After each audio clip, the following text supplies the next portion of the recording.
Well, let's go to Simon. He's a Southampton fan. All right, Si? Jace, how you doing? All right? I'm all right, Si. How are you? Yeah, I'm good, very good, thanks. Good to listen to you. I don't want to listen to a horror. He's a Pompey scum, you know. Oh, no, it's a bit harsh, mate. It's a bit harsh, isn't it? Come on. Great show, guys. I'm a teaser. Love you both. Yeah, I remember sticking one right down your throat. Oh, filthy pig. Behind it. It was worth 4-1, wasn't it, Si? Where were you that night? Yeah. Remember that one? You remember that one, Si? Yeah, 4-1, yeah. At the FA Cup. Thanks for coming. I do remember that. It was a good game, wasn't it? No, but seriously, I was just finding out, like, that last guy, Will, I mean, Russell Martin, I think he's done a fantastic job getting us where we are. The atmosphere in the crowd is great. And at the end of the day, we were fourth best team of the Championship, and we got promoted. We won the playoffs. And we are where we are because we are where we are. We haven't got the money to spend like other clubs. And I think, you know, Russell Martin's doing a great job. I think everyone needs to get off his back a little bit, to be honest.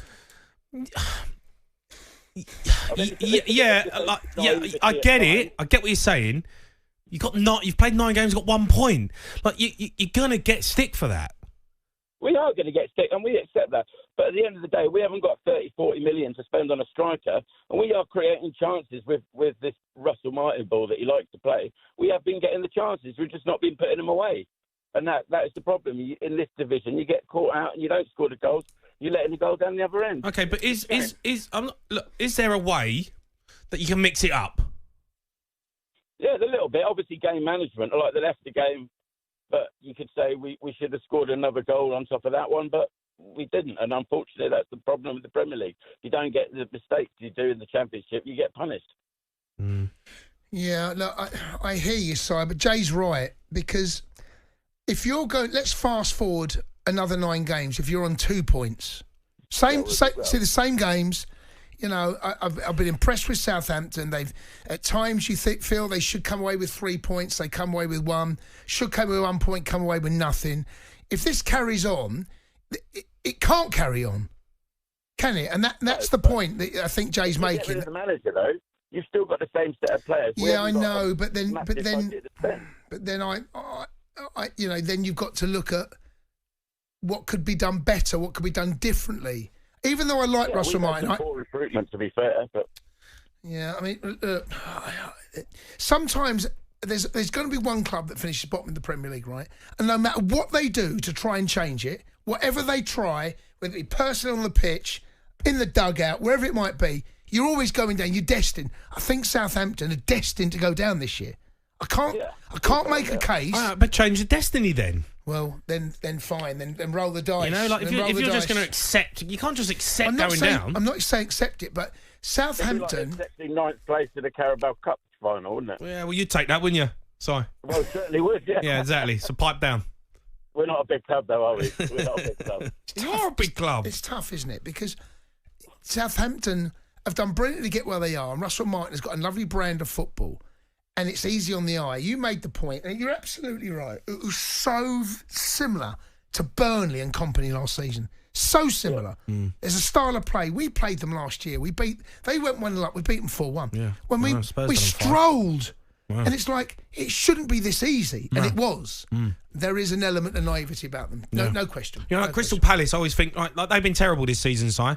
But I look at them, like, beat us at the weekend because they can play like Crystal Palace. Do you know what I mean? Like, they'll hunt and they'll fight and they'll put it down a channel and they'll work hard and they'll be hard to beat and they'll get the fans behind them and, you know, they'll... Like you said, they've got Eze. We haven't got an Eze, like you said. We haven't got a superstar. We haven't got... No, what Jay's saying... What he's saying is that if you play one style of football... and you continually play that way, whether you're 1-0 down, 3-1 down, or 3-0 up, there needs to, in the Premier League, there needs to be a moment in your season where you go, right, that can't carry on. We can't be 2-0 up and lose 3-2. That can't carry on. We've got to be different. And Southampton at the moment play a lovely brand of football, easy on the eye, passing it about, but you're too easy to score against. You're too easy to beat.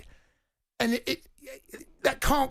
If it carries on, you're sleepwalking into relegation right now. I think you're doomed. I can't make a case for Southampton staying up unless you make a change. No, but what's that? The players, the manager? I mean, you get rid of the manager, you've still got the same players. They're great for the Championship. Are they Premier League quality? Look, I like Russell Martin. I'd like to see him just adapt a little bit in certain moments and see a game out. Game management when we're 2-0 up. Yeah, if you're winning a game and then just play ugly, slow the game down. Take 5 seconds to go and get the ball when it goes out for a throw-in. Just all of that sort of stuff that like Mourinho used to win. Champions Leagues doing it. There are other ways to win a game than just passing it out from the back all the time. It's hard work keeping the ball, by the way, all the time. He's the best right now. You look at Forest, right? You want to see a team that has matured since and they ain't been in the Premier League that long, since Steve Cooper. Look at where they are now and look at how they've got to 7th. They ain't got there by playing open, expensive football. They got there by being housery, slowing the game down at Chelsea, taking... Organised, men behind the ball. Yeah. But then there's moments... Liverpool as well, didn't they? But there's moments you can go and do what they did to Leicester, where they've got flying machines, both wings, and they're playing a different brand of football. Southampton haven't got that maturity at the moment. No, we haven't got a plan B, have we, really? That's the problem. No. All right, Si, top man, mate. I appreciate your call. Let's go to Richard. He's a Southampton fan. All right, Rich? Yeah, hi, mate. Jamie, I've got to be honest, I agree with everything you've said about Russell Martin. To me, he comes across as a bit of a narcissist.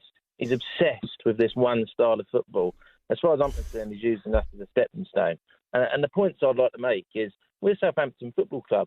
We're an established Premiership team. We've been in there 25 years, right? We're not Luton Town. Those scenes on Saturday, he was celebrating a defeat in his interview. I think he went to the City. I think he went to the Etihad with the aim of getting a cuddle off Pep because he idolises Pep and he wants to play this style of football. We're on track at the end of the season to get 4 points. You're talking about whether or not we're going to stay up.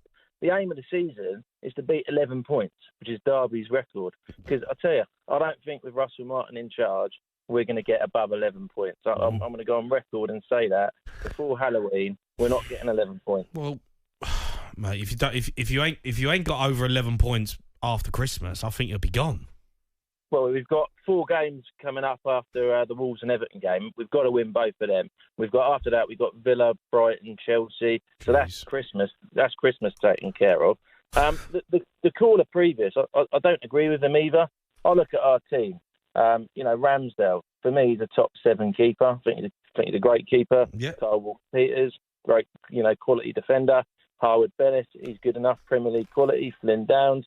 I think we've got a better squad than Leicester. I think we've got a better squad than Ipswich.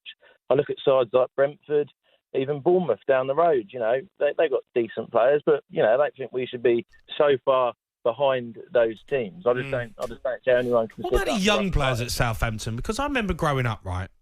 Southampton, because of the catchment area where it was, always used to get really good young talent. Gareth Bale, Theo Walcott spring to mind instantly. But used to play against Southampton and they were one of the best academies around in the country because of the catchment area that they had. What's happened to that? Is there crops of young players coming through? Yeah, well, we've had Tyler Diblin break through this season and he's obviously made a bit of an impact. But, you can't rely on him. He's 18. I think, obviously, I think if we go down or when we go down, I think he'll develop and he needs to stay with us next season in the Championship. I think a year there will do him good. In terms of the players coming through, other than that, we sold one to Brentford for 10 million. Jack Magoma, I think he played tonight for them. Mm-hmm. But other than him and Diblin, nothing's really come through. Our squad is bloated. We bought players like Barrett and Diaz, who's not really started very well. I did like him though. He was at Blackburn, wasn't he? Yeah, and Sheffield United last season he did all right. But we've bought a lot of players, and they're not even in the squad. So the youngsters we have got, with the exception of Diblin, aren't going to get a look in. But if I was to ask both of you a question, right, who's more likely to keep us up, Russell Martin or David Moyes? Yeah, David Moyes. What's the answer? Yeah, of course, David Moyes. Should have been. David Moyes is a top manager though, and he's been doing it for a long time. It's hard to compare the two.